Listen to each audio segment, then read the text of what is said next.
Namaskar and welcome to all of you in the CIS Campus GS University YouTube channel. And before starting the lecture, I must explain you that we are discussing our topic solar system. That is the topic number 7. So for tapping topic number 2nd. And yesterday we have discussed the first part of the solar system. And today we are going to discuss the second part of our solar system. In the first part, I have explained to the solar system configuration and how its work and the structure through a broad diagram.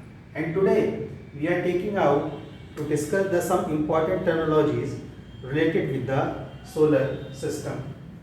So let's start our part 2nd of the topic solar system. Before starting the topic, one more point, that I will provide you link of 3 links. One, the solar system part 1 topic. Second link will be the solar system of part 2nd topic. And third will be the link of that page on which you are finding both these topics. So if you are getting only one topic, so assume that you are seeing this video after 48 hours. That's why you have to go on that page and scroll over there to find out these first and second part of our topic solar system. So now let's start the topic solar system. And the first terminologies and the second terminology we are going to discuss is Purnima and Amavasya. Now the Purnima is also known full moon night. That means you are seeing a complete moon, 100% of the frontal surface of the moon. That's what is known as a Purnima. And the Amavasya known as new moon night. Why new moon nights? From the Amavasya nights onward, now you will start to see the moon with increasing order. Up to Purnima, you are seeing the full moon, and then from the Purnima to the Amavasya, we are seeing the decreasing order. And from Amavasya to again Purnima, we are seeing increasing order.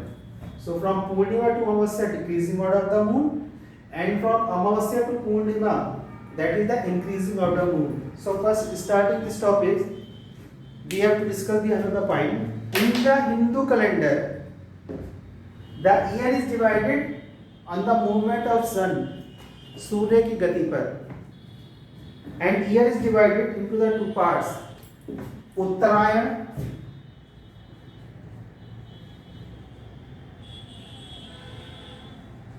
and Dakshinayan.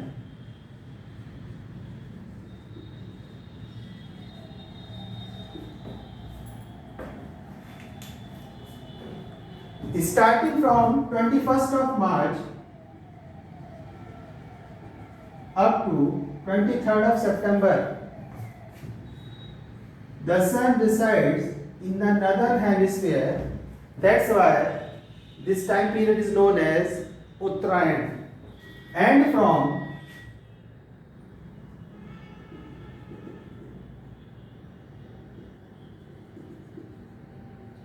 23rd of September to the 21st of March, sun resides in the southern hemisphere of the earth. That's why this state is known as a Dakshinayan. वह स्थिति जब सूर्य उत्तरी गोलार्ध में उत्तरायण और वह स्थिति जब सूर्य दक्षिण गोलार्ध में दक्षिणायन. So Uttarayan and Dakshinayan are divided on the movement on sun, whereas the 12 months according to the Hindu calendar are divided into the 2 parts, months, divided into the 2 parts based on the movement of sun, Chandrama ki gati, and that is known as Shukla Paksh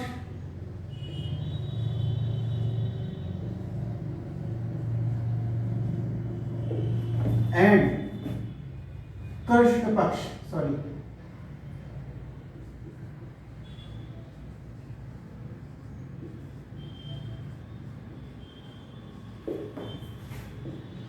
15 days for Shukla Paksh and 15 days for Krishna Paksh, and when we combine both becomes 30 days, that is month. So 15 month has been given to the Shukla Paksh, 15 days has been given to the Shukla Paksh and 15 days has been given to the Krishna Paksh. Now when we have the increasing order of the moon, Shukla Paksh,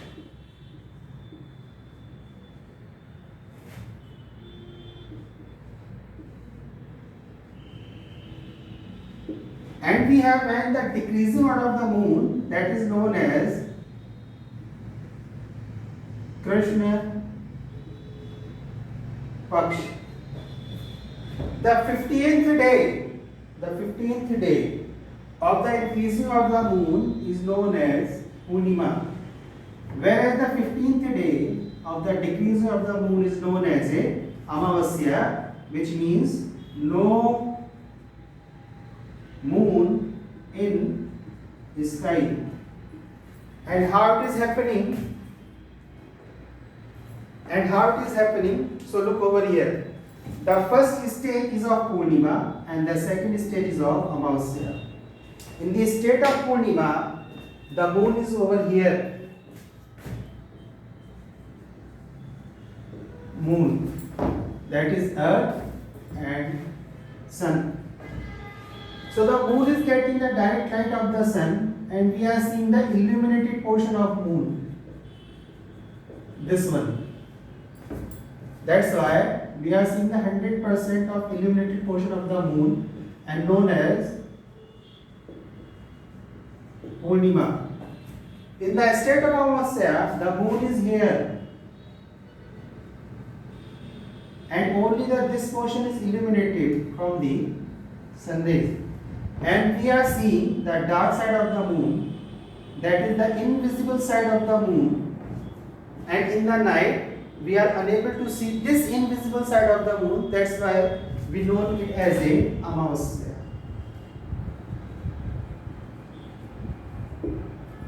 Right? So this one is Purnima and this one is Amavasya. In the Amavasya, the moon is between Earth and Sun, and in the Purnima, the Earth is between Sun and the moon.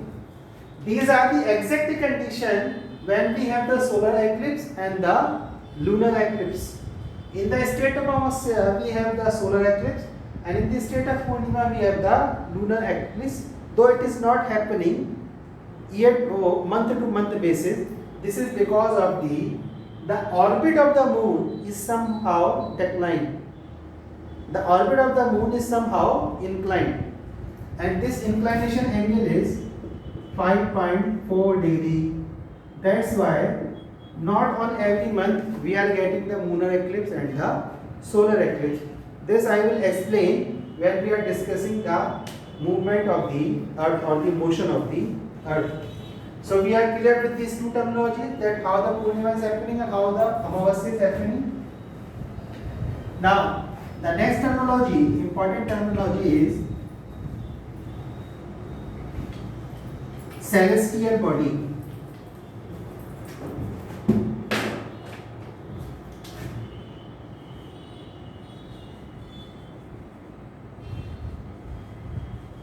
Celestial body. So what is this celestial body? So we are starting from here, that we have the celestial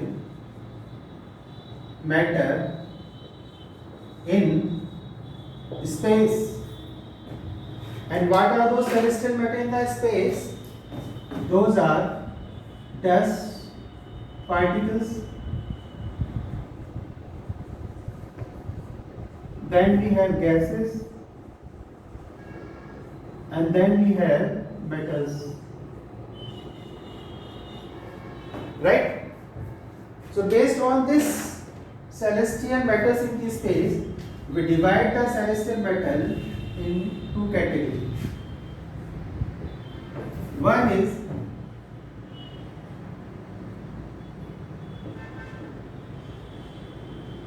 celestial objects and another one is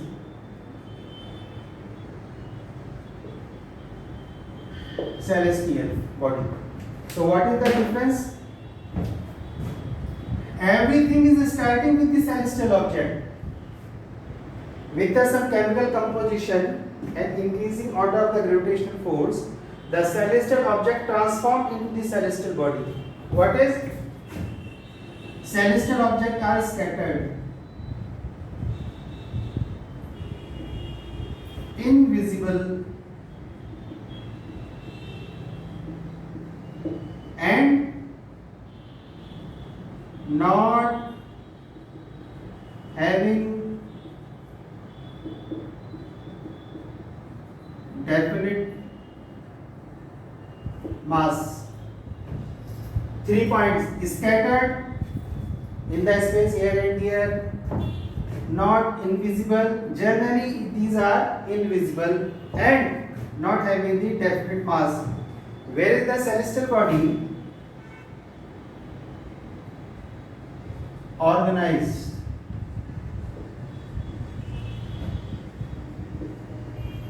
visible, and definite mass. Now to the example: sun, planets, satellites, asteroids, even from the minute organized dust particle known as a celestial body. These are visible, yes, very much visible. We can see sun, planet, satellite. Definite to the mass. These are known as a body just because they are having the definite mass. That's why the celestial matter is categorized into the two subjects, that is the celestial object and the celestial body, and these are the characteristics of celestial body. I have provided you the flow chart of this celestial matters classification. Next, you don't need anything about,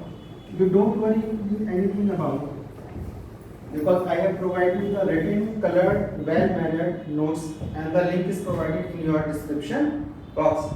Next we have star, then planet, then satellite. Now, all these are the example of celestial body. In one celestial body, which we are taking as a star, heat and light is present. That's why this kind of celestial body known as a star. So that celestial body which has its own heat and light known as star. Another celestial body in which heat and light are not present and illuminated by the sun known as planet. And most important point, does its revolution around the sun.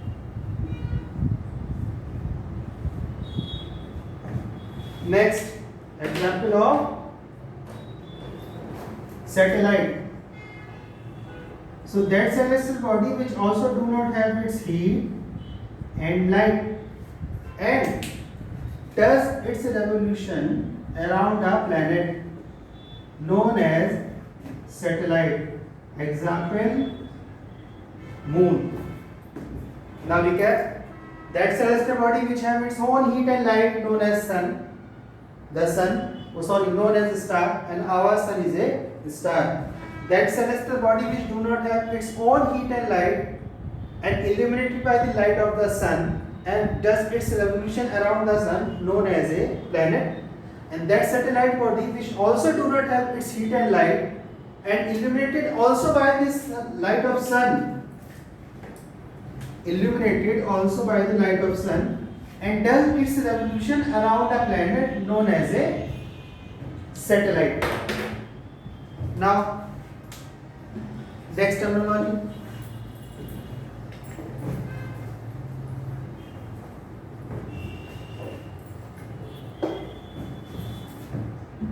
Constellation.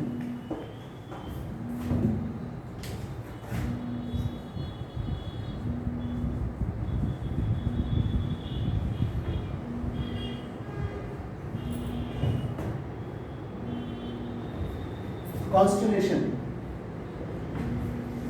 Look, we have a one sun over here, another sun over here. Sun, sun, sun, sun, sun, sun, sun, sun, and sun. Now I am connecting all these suns.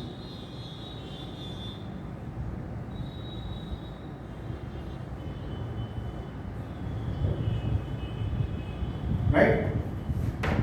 Now look, a certain pattern has emerged. What is question mark?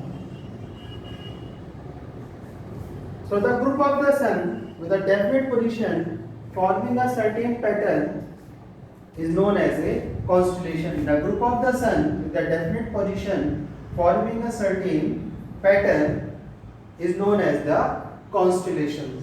So constellations are the group of the star which are in the definite kind of position always. So known as a constellation. So one of the known constellation is Big Bear. Big Bear and Saptarishi. Saptarishi is the part of large constellation known as a Big Bear. Right? Then we have next terminology is geoid.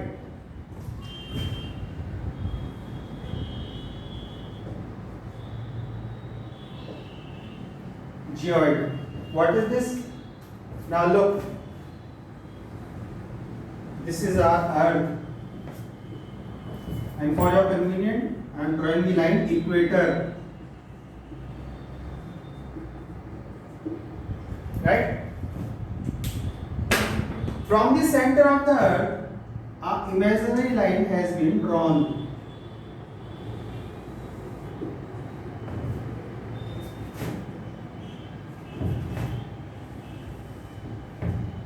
From the center of the Earth, an imaginary line has been drawn.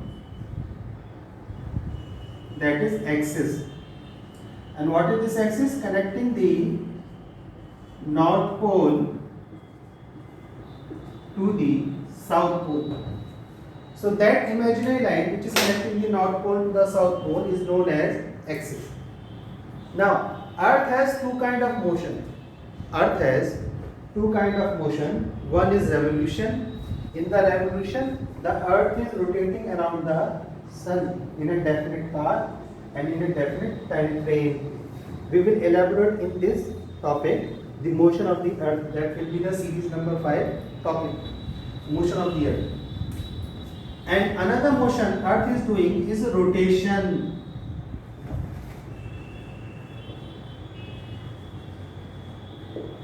Rotation. So when the Earth move around its axis, known as rotation, and the rotation is speed is 465 meter per second. And the rotation speed is 465 meter per second. That means almost 0.5 kilometer every second. For the round figure.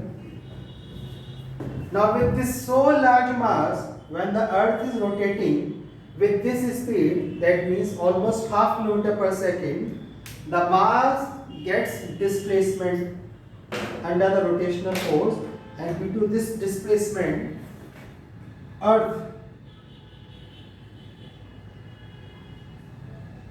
somewhat compressed on its pole and bulge and having a bulge from the middle. Now, due to this rotation and enormous mass, this original shape of the earth comes out, and this original shape of the earth is known as geoid. That means somewhat compressed at the pole, north pole and south pole, and little bit bulge in the middle. Middle is equator. So this shape of the earth is known as geoid. Next terminology is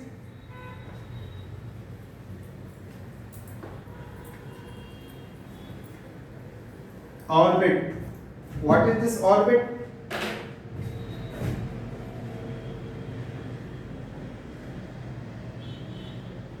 Look, this is our sun and this is earth, and earth will revolve around the sun.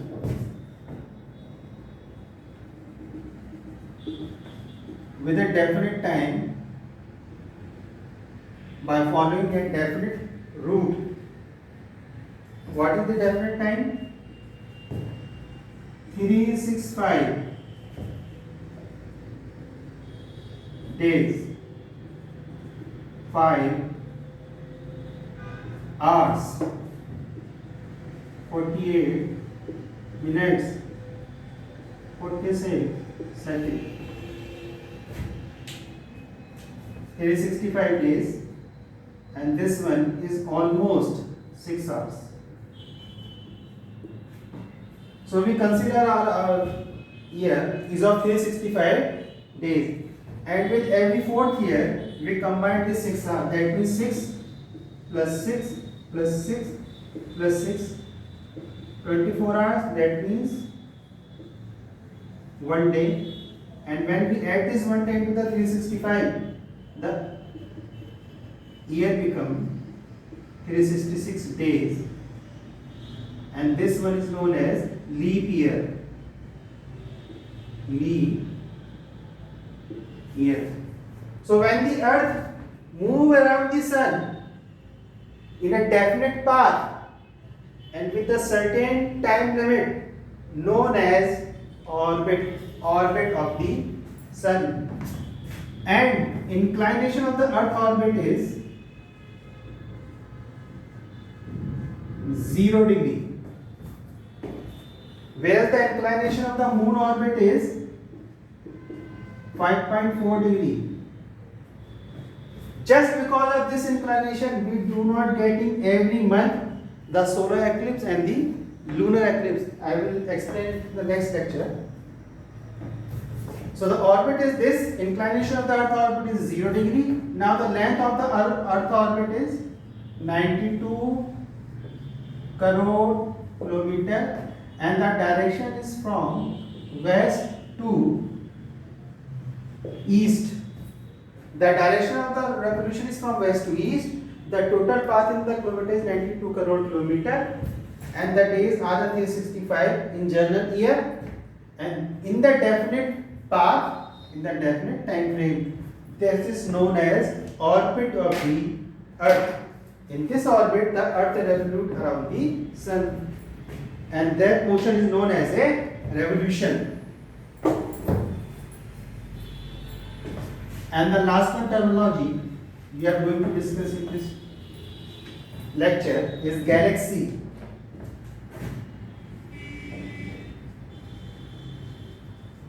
I have explained you that this is our earth, and the earth resides in solar system.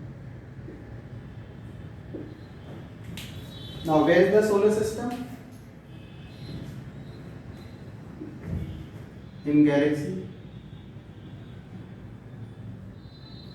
And our name of our galaxy is Milky Way galaxy. Now where is this Milky Way galaxy? Local group of galaxies. Where are these local group of galaxies?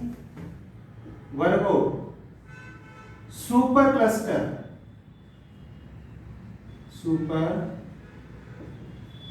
cluster. And where is this Virgo supercluster? And like another Virgo supercluster, they resides is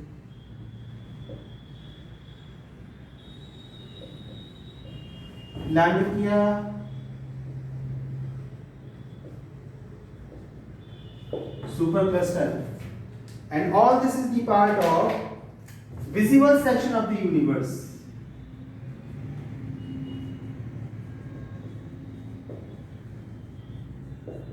Visible section of the universe, which is almost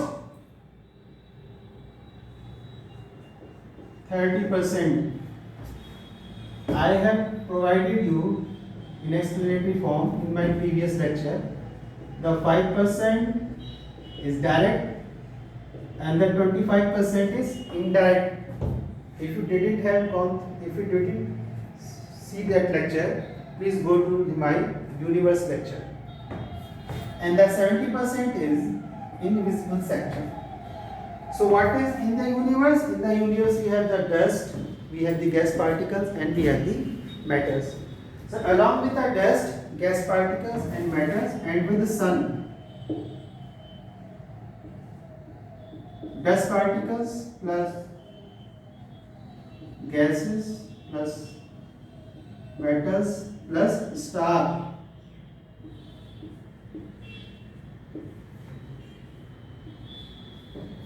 Object is formed known as galaxy. And in the simplest language, the galaxies are known as a group of the stars. And name of our galaxy is a Milky Way galaxy. So that is for today. That is all for today's lecture. That is the solar system part 2.